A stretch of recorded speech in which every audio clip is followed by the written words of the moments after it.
മുണ്ടക്കൈ ചൂരൽമല പുനരധിവാസത്തിൽ കേന്ദ്രത്തിന്റെ നടപടി കേരളത്തെ കളിയാക്കുകയും അവഹേളിക്കുകയും ചെയ്യുന്നതാണെന്ന് മുൻ ധനമന്ത്രി ഡോക്ടർ തോമസ് ഐസക്. ശത്രുരാജ്യത്തോട് ചെയ്യുന്ന സമീപനമാണ് കേന്ദ്രം എടുക്കുന്നത്.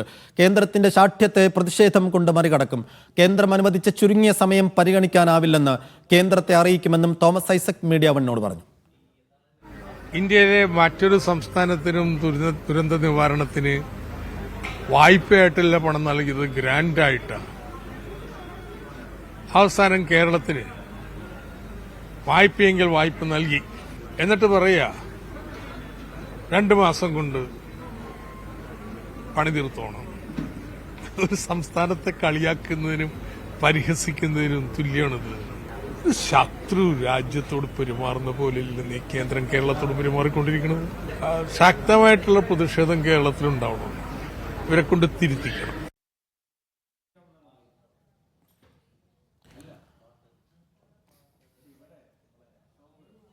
ഡോക്ടർ തോമസ് ഐസക്കിന്റെ പ്രതികരണമാണ് കണ്ടത്. മുണ്ടക്കൈ ചൂരൽമല പുനരധിവാസത്തിൽ കേന്ദ്രത്തിന്റെ നടപടി കേരളത്തെ കളിയാക്കുകയും അവഹേളിക്കുകയും ചെയ്യുന്നതാണെന്നാണ് മുൻ ധനമന്ത്രിയുടെ പ്രതികരണം. ശത്രുരാജ്യത്തോട് ചെയ്യുന്ന സമീപനമാണ് കേന്ദ്രം എടുക്കുന്നത്.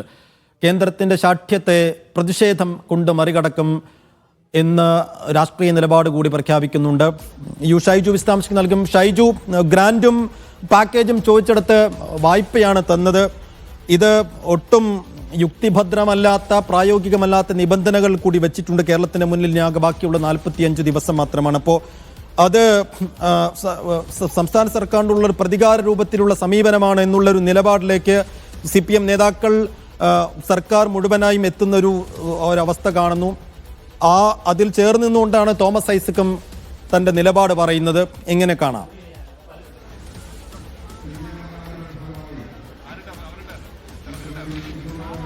ഈ ദുരിതാശ്വാസ തുക അനുവദിച്ചതിൽ, അതായത് ഈ വായ്പ സംസ്ഥാനത്തിന് അനുവദിച്ചതിനെ കേവലം ഒരു വായ്പ അനുവദിച്ച് മേനി നടിക്കാനുള്ള കേന്ദ്രത്തിന്റെ നീക്കം എന്നതിനപ്പുറത്തേക്ക് ഇതിനെ രാഷ്ട്രീയമായി നേരിടുക എന്ന ഒരു രീതിയാണ് CPM സർക്കാർ സ്വീകരിക്കുന്ന ഒരു സമീപനം. അതിന്റെ ചുവട് പിടിച്ച് തന്നെയാണ് തോമസ് ഐസക്കും തന്റെ വാദഗതികൾ നിരത്തുന്നത്. ആന്ധ്രയ്ക്ക് പണം നൽകുമ്പോൾ, അവർക്ക് വായ്പയും ഗ്രാന്റും ഒക്കെ നൽകുമ്പോൾ ഇത്തരം മാനദണ്ഡങ്ങളില്ല. അതായത് കേന്ദ്ര സർക്കാരിനോട് ഒട്ടി നിൽക്കുന്ന സംസ്ഥാനങ്ങൾക്ക് പണം നൽകുമ്പോൾ ഇല്ലാത്ത മാനദണ്ഡം കേരളത്തെ പോലൊരു സംസ്ഥാനത്തെ പരിഗണിക്കുമ്പോൾ ഉണ്ടാകുന്നു എന്ന് പറഞ്ഞാൽ അത് അവഹേളനവും കളിയാക്കലുമാണ്. ഒരു ശത്രു രാജ്യം മറ്റൊരു രാജ്യത്തോട്, ഒരു രാജ്യം ശത്രു രാജ്യത്തോട് ചെയ്യുന്ന ഒരു സമീപനം, ആ സമീപനത്തിന് തത്തുല്യമായ രീതിയിലാണ് കേന്ദ്രം ഇക്കാര്യം ചെയ്യുന്നത്. മാത്രവുമല്ല, ഗ്രാന്റ് ചോദിച്ച് ചെല്ലുമ്പോൾ വായ്പ നൽകുന്നു. ശരി, വായ്പ കിട്ടിയത് കൊള്ളാം. പക്ഷെ ആ വായ്പ നൽകിയത് ചെലവഴിക്കാൻ നൽകിയിരിക്കുന്ന സമയമോ കേവലം 45 ദിവസം മാത്രം.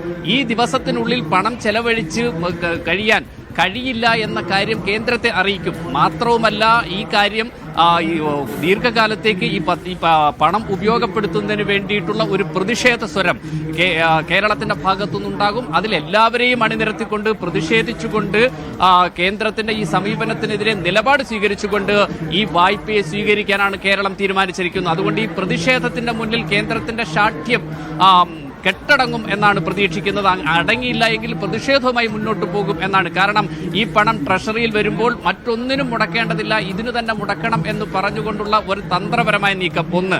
മാത്രവുമല്ല, 50 മാസത്തോളം സമയമെടുത്ത് ഈ വായ്പ തിരിച്ചടയ്ക്കണം എന്ന് പറയുമ്പോൾ സംസ്ഥാനങ്ങളെ കേന്ദ്രത്തിന്റെ വരുതിയിൽ നിർത്താനുള്ള മറ്റൊരു ഗൂഢശ്രമവും ഇതിന് പിന്നിലുണ്ട്. അതുകൊണ്ട് അക്ഷരാർത്ഥത്തിൽ കെണിയിലിടാനുള്ള ഒരു ശ്രമം, ആ ശ്രമത്തെ പ്രതിഷേധിച്ചുകൊണ്ട് എതിർത്ത് ശാഠ്യത്തെ നിലയ്ക്കു നിർത്തിക്കൊണ്ട് ഈ വായ്പയെ സ്വീകരിച്ച് കേരളത്തിന്റെ പുരോഗതിക്കായി പണത്തെ ഉപയോഗപ്പെടുത്തും. ഇത് കേരളത്തിന് കിട്ടുന്ന ഒരു ഔദാര്യമല്ല, ഒരു അവകാശമാണ്. ആ അവകാശം നേടിയെടുക്കുന്നതിന് രാഷ്ട്രീയമായ പോരാട്ടം കൂടി നടത്തും എന്നാണ് മുൻ ധനകാര്യമന്ത്രിയും ധനകാര്യ വിദഗ്ധൻ കൂടിയായ ഡോക്ടർ തോമസ് ഐസക് മീഡിയ വണ്ണിനോട് പറഞ്ഞത്. രാഷ്ട്രീയ പോരാട്ടം ഏതെല്ലാം രീതിയിൽ നടത്തും എന്നുള്ളതാണ് ഇനി കാത്തിരുന്നു കാണേണ്ടത്. സാജുവിലേക്ക് ഒരിക്കൽ കൂടി. സാജു, ഇതിപ്പോ ഈ വായ്പയാണ് കിട്ടിയത്, ഗ്രാൻഡും പാക്കേജും ഇല്ല.